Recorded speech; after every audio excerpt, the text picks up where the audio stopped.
I am Oskar Schindler, a name that has come to symbolize hope in the darkest of times. A German businessman, a member of the Nazi Party, a womanizer, a heavy drinker, and, in the end, a savior to over 1,000 Jewish lives during the Holocaust. My story is not simple, and it is not without its share of sins and missteps. But it is a story I feel must be told. I was born into a family of industrialists in the Moravian town of Svitavy. My father, a successful businessman, was a hard man to please. Each achievement of mine was measured against his own accomplishments. When he abandoned us, I harbored a resentment that drove me to surpass him.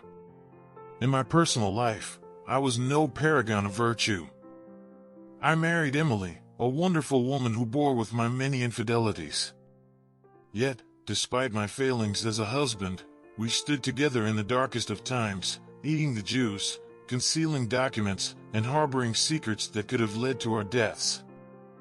I joined the Nazi Party in Moravia, an act that still haunts me, yet it was the very position that enabled me to help. In Krakow, I took over an enamel factory, employing Jews from the nearby Plazo concentration camp run by the monstrous Amon Goeth.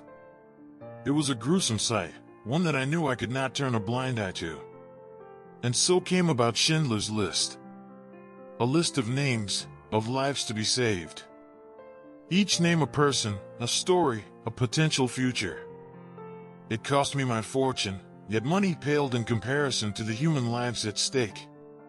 My special relationship with some Jews, the trust, and the mutual respect we shared, were my strength during these grim times. The most terrifying moment was when 300 women from my list were misrouted to Auschwitz. I was desperate. I knew I had to bring them back.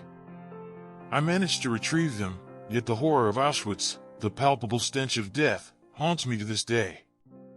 After the war, the Jewish workers presented me with a gold ring, inscribed with the Talmudic verse, "Whoever saves one life saves the world entire." I was moved, yet also filled with regret. I could have saved more lives, had I not squandered my resources, had I sold my car, my pen. I felt like I hadn't done enough. The post-war years were difficult.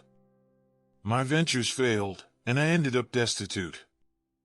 I moved between the United States and Argentina, struggling to find a new purpose, a new identity, yet the weight of my past actions never left me. I died in 1974, alone and nearly forgotten. But my story didn't end with my death. The lives I saved, the families that grew from those lives, are my true legacy. They are my memorial, my monument. I was not a hero, but a man who made a choice. The choice to not turn a blind eye to injustice, to not remain silent in the face of oppression.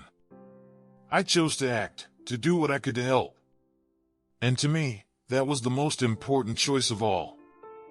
This is my account, my story. I am Oskar Schindler, the man who defied a regime, who risked everything to save innocent lives. I was not a hero, but I did what I could. And to me, that's all that matters.